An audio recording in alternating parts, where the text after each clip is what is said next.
노인 장기 요양보험 제도에 대해 설명할 김용승, 박현민입니다. 노인 장기 요양보험 제도를 목차 5개로 나누어 봤습니다. 첫째, 노인 장기 요양보험 제도란. 둘째, 제도의 탄생. 셋째, 제도의 이해. 넷째, 제도의 운영. 다섯째, 제도의 영향. 마지막으로 소감 및 느낀 점으로 마무리하겠습니다. 노인 장기 요양보험 제도란 고령이나 노인성 질환 등으로 일상생활을 혼자 하기 어려운 노인에게 돌봄 서비스를 제공하는 제도이며 2008년 7월부터 시행하였으며 국민건강보험공단이 운영하고 가족이 감당하던 간병 부담을 사회 전체가 함께 나누는 공적 돌봄 제도라고 할 수 있습니다. 제도의 탄생입니다. 도입 배경은 우리나라는 세계에서 가장 빠른 속도로 고령화가 진행되고 있습니다. 예전에는 가족이 어르신을 돌보는 것이 당연했지만 핵가족화와 여성의 사회 진출로 인해 가족 내 간병이 어려워졌고 의료보험만으로는 장기적인 요양비를 감당하기 힘들어 정부가 노인 장기 요양보험 제도를 도입했습니다. 다음으로는 제도의 목적과 필요성입니다. 이 제도는 노인의 삶의 질을 높이고 가족의 부담을 줄이는 것이 가장 큰 목적입니다. 노인이 신체적 또는 정신적 이유로 도움이 필요할 때 전문 인력이 방문하거나 시설에서 돌보아 줌으로써 노인이 가능한 한 오래 안정적으로 생활할 수 있도록 지원을 도와줍니다.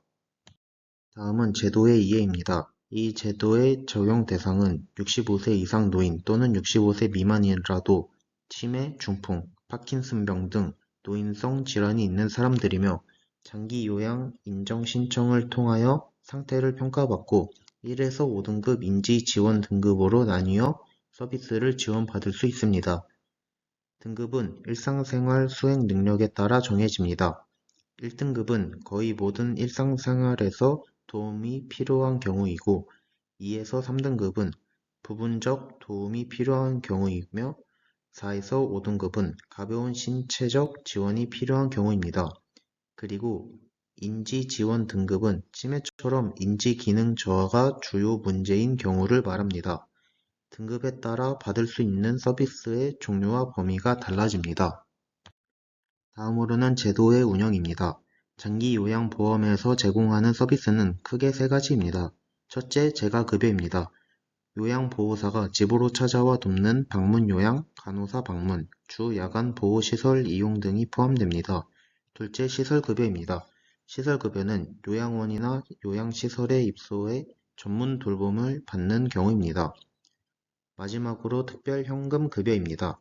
가족이 직접 돌보는 경우 일부 비용을 현금으로 지원하기도 합니다. 이렇게 다양한 방식으로 노인의 상황에 맞는 맞춤형 돌봄 서비스가 이루어지고 있습니다. 다음은 재원 조달 방식입니다. 이 제도는 국민 모두가 함께 부담하는 사회보험 형태이며 건강보험료의 일정 비율로 장기요양보험료가 부과되며 정부도 재정 일부를 지원해주며 서비스를 이용할 때는 약 15에서 20% 본인이 부담하는 방식입니다. 즉 사회 전체가 함께 노후 돌봄 비용을 나누는 구조입니다. 다음으로는 제도의 영향입니다. 이 제도의 긍정적 효과는 가족의 간병 부담이 크게 줄고 요양보호사 등 돌봄 일자리가 증가하며 무엇보다도 노인 복지 수준이 크게 향상되었습니다. 그래프를 보시면 만족도나 건강 상태 변화 등에서 노인 장기 요양보험 제도가 우리 사회에서 긍정적인 영향이 높은 부분을 확인하실 수 있습니다. 하지만 마냥 긍정적인 영향뿐만이 아닌 문제점 역시 존재합니다. 첫 번째로는 현재 장기 요양 등급 판정이 너무 엄격해서 실제로 도움이 필요한 노인이 지원 대상에서 제외되는 경우가 많습니다. 이를 개선할 방안으로는 신체뿐 아니라 인지와 정서, 생활 여건까지 함께 평가해 정말 도움이 필요한 분들이 서비스를 받을 수 있도록 해야 합니다. 두 번째는 요양보호사, 간호사 등 현장과 인력의 업무 강도가 높지만 임금은 낮고 감정 노동과 신체적 피로로 인해 이직률이 높다는 점입니다. 그 결과 돌봄 서비스의 품질 저하와 인력 부족이 반복이 되는 게 문제점입니다. 이를 해결할 방안으로는 요양 인력의 급여 수준 및 근로 조건 개선을 통하여 요양보호사들이 안정적으로 일할 수 있는 환경을 만들어 돌봄을 받는 어르신들에게 지속적인 돌봄이 이루어져야 합니다. 세 번째로는 서비스의 지역 격차입니다. 도시와 농촌 간의 시설수, 서비스 접근성, 인력 배치 수준이 큰 차이를 보이고 있습니다. 특히 농촌 지역의 어르신들은 서비스를 신청해도 대기 기간이 길거나 방문 요양 인력이 부족한 문제가 있습니다. 이를 해결할 방안으로는 지자체 중심 지역 맞춤형 돌봄 네트워크를 구축하고 이동 서비스, 방문 돌봄, 공공 요양시설을 확충시키는 방법이 있습니다. 지역에 따라 받을 수 있는 서비스가 달라서는 안 됩니다. 모든 어르신들이 어디서나 균등한 돌봄을 받을 수 있도록 지역 기반 인프라를 강화해야 합니다.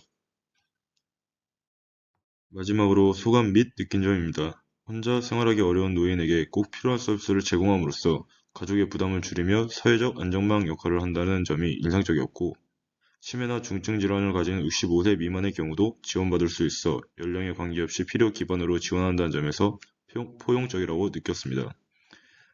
마무리로 이 프로젝트를 제작하며 드는 생각은 장기 요양보험이 단순히 노인 돌봄 서비스로만 인식되지 않고 노후 삶의 질 향상을 위한 필수 제도로 더 널리 이해되어야 된다고 생각합니다. 이상으로 UCC를 마치겠습니다. 감사합니다.